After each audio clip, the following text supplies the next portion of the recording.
Yeah, in terms of me personally and how my personal life has shaped how I am today, I believe the biggest thing is growing up feeling like I was an outlier because of my adoption drove me to always be focused on trying to help people that may have felt the same way.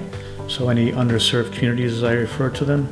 So I've always had sort of a passion either following people that came to those environments and how they navigated it and learned from them, and then myself, how do I help them personally or professionally? Because as I was growing up, I always felt like I wasn't good enough. And I didn't know till later on that it was related to being adopted and feeling like I lost my identity. But I was always very driven to prove that even though I might have not been as good as someone else, that's what drove me to be successful. And it helped me be successful both in sports and obviously in business. But at the end of the day, I still realized you got to win with people. So over time, just learning about, okay, just because I feel that way, but you still got to work with a bunch of people to get something done. So I've always paid attention and been a good listener and trying to understand what people are going through. Yeah. And as I've gotten older, I've learned that every face has a story. Everybody has scars. And if you understand what people are going through and what's driving their behavior, what's causing that, you can better understand how to motivate those people and help them get where they want to go.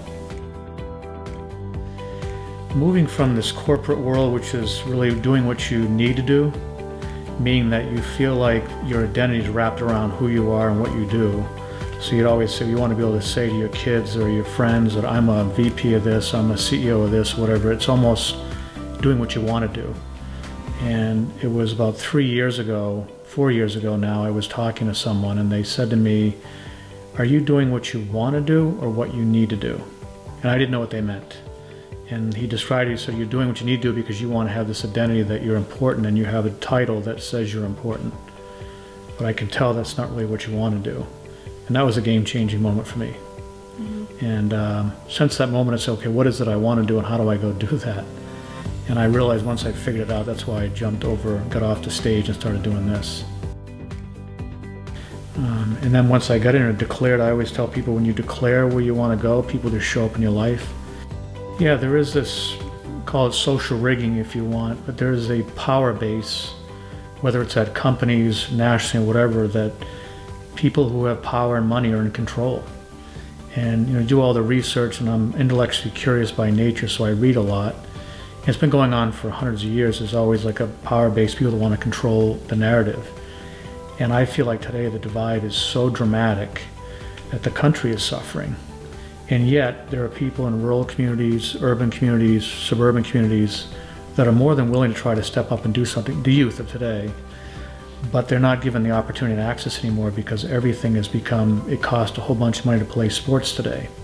We've cut out almost $4 billion of arts and sports out of schools, and yet the businesses today are asking for creativity and problem solving, things that if you look at the history of arts and sports, they provide kids opportunities to learn how to do teamwork in sports. And so the real big thing I'm noticing is you just got to give people access.